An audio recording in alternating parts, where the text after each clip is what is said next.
All right, so as everybody knows, I obviously want to do sports, but I'm here in Quincy at WGE. I'm doing news.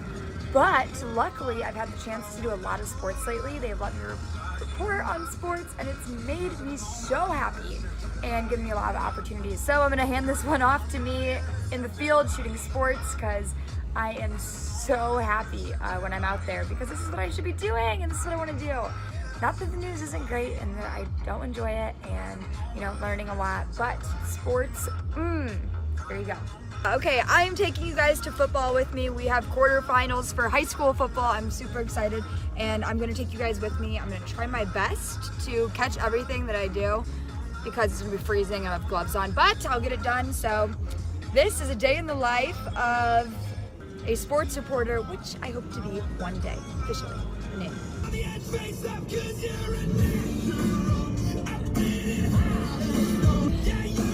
Now, let's not forget, I am going to high school quarterfinals at Hannibal. Pirates are at home, and I'm also missing college football. Granted, it's not the best week in college football, but I'll have updates on that too, on kind of what I think about these games, because there's so much on the line. It's crazy. I don't know why anybody was even worried about Notre Dame. There was so much talk about how this game in New York and Notre Dame and Syracuse, the Irish shut them down just like I knew they would. I was not worried, and they just about secured a playoff spot, so go Irish. Then a game that really got me. Will Greer, what are you doing? I had you in every single parlay that I put together. Will Greer is like my money maker, and he really let me down in that loss to Iowa State. So rough one for Mr. Will Greer and West Virginia there. But anyways, back to high school. All right, here we go. Go Pirates, right? So right now it's halftime, and I got to the car because it's cold. Not as cold as it's been. Oh my gosh, remember that other Friday?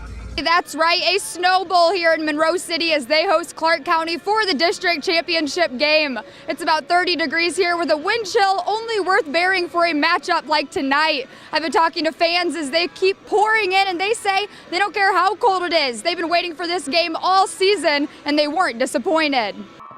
Tonight, the hosted Clark County Indians had a chance to redeem themselves as they meet Monroe City again. This time, it's in the Class 2 District 6 Championship Showdown. Clark County's physicality on offense showed up early as right here London Bronk receives the snap, takes it all the way down to the field to the 1-yard line. That's the start they wanted to see right there. Bronk wastes no time and pushes it into the end zone. That attempt for 2 is no good, but hey, it's 7-0 Indians early. Fans are cold but loud after that play.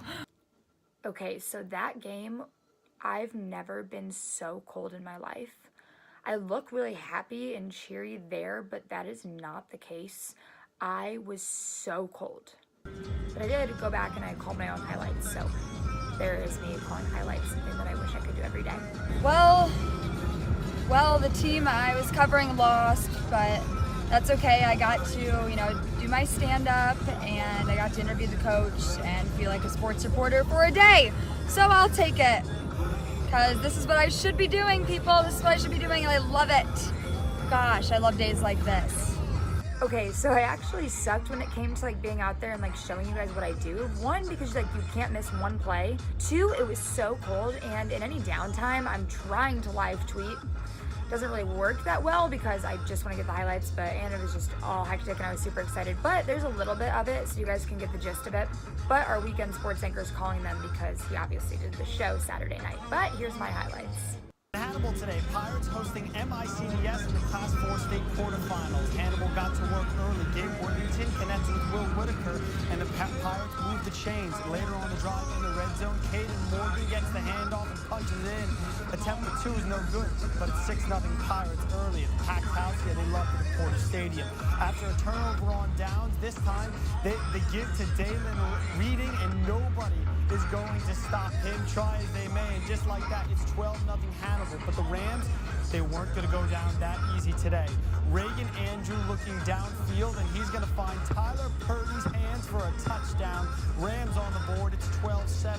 Later, Pirates are forced to punt, and it was a bad idea to kick it to Graham Bundy Jr. He breaks through the entire Hannibal special teams all the way to the end zone. Rams up by a penny, 13-12. Rams would score again to enter the half. They led 20-12.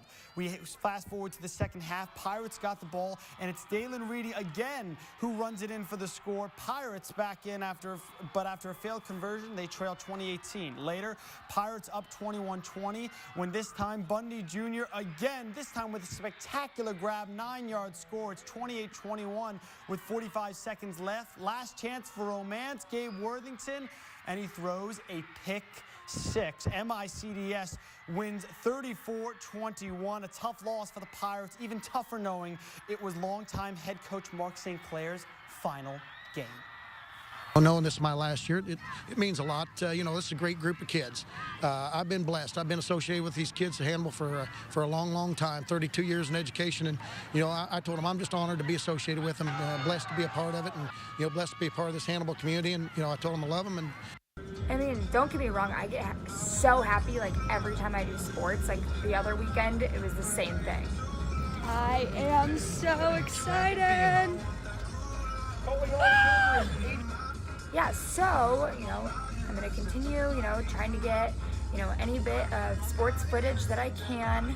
And now basketball season's starting, and everybody knows basketball is not my forte, so I have a lot to learn and a mental game of like trying to like basketball. So that's going to be fun. So yeah, that's about it. That's kind of how it goes, shooting sports. And hopefully it continues and I get to help out the sports crew on my off days. Just kidding. Wouldn't have it any other way. I actually volunteer on my off days to shoot sports because I'm crazy like that. But just a little update. Sports are fun. I've been doing a lot lately, but tomorrow I'm gonna get back to news. So I will try and keep you guys updated. Remember, like my social media. I'm trying to get better with it, but I'm just so busy when I get home. I'm tired. But remember, Kara_WGEM or just Kara Biernat on Twitter, and then the same on Facebook. I have a personal one and a professional one, and I post all sorts of work, news, sports stuff on all of them. So give them a follow, and I will try to post more often, but I just wanted to give you guys a little update on how the sports has been going, because I know a lot of you have been asking me, like, are you going to do sports? Are you happy with news? The answer to that is I'm very happy where I'm at, but we all know that that end goal is that I want to transition into sports, and this is how it's starting. So just want to give you guys a little update on that. See you later.